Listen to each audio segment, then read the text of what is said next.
Men O'zbekistonning taklifiga o'ylab o'tirmasdan rozi bo'ldim va bu rahbariyatga ham yoqdi, sabab men ular bilan na pul masalasida, na boshqa ishlar borasida tortishmadim. Men ularga shunchaki futbolchi sifatida mundialda ishtirok etgan insonga murabbiy sifatida borish bu haqiqiy taqdirning sovg'asi deb aytdim. Mundialga qaytish qanday bo'lar ekan?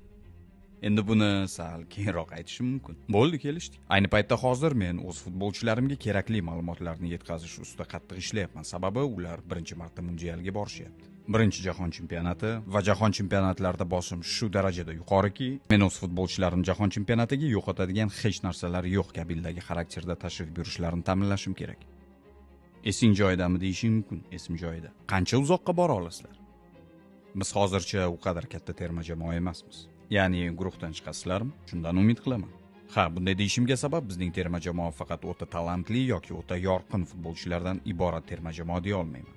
Biz juda ham qattiq mehnat qiladigan terma jamoamiz va bizga qarshi o'ynash juda ham qiyin bo'lgan terma jamoamiz. Va biz jahon chempionatiga borganimizda mening futbolchilarim hech qachon taslim bo'lmasliklarini ko'rsatishlarini istayman.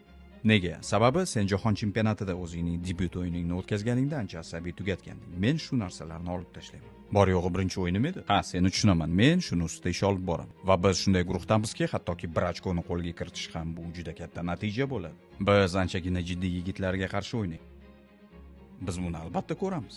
Lekin meni yanada o'ziga tortayotgan bir narsa, bu sizlarni butun Italiya qo'llab-quvvatlaydi. Xabarim bor, buni menga ko'pchilik aytdi. Ha, jahon chempionatida birinchi marta ishtirok etayotganimiz aniq. Lekin undan keyin oldimizda bizni Osiyo Kubogi kutib turibdi. Mundialdan 6 oy o'tib, Saudiyada o'tadigan Osiyo Kubogida ishtirok etamiz va u yerdagi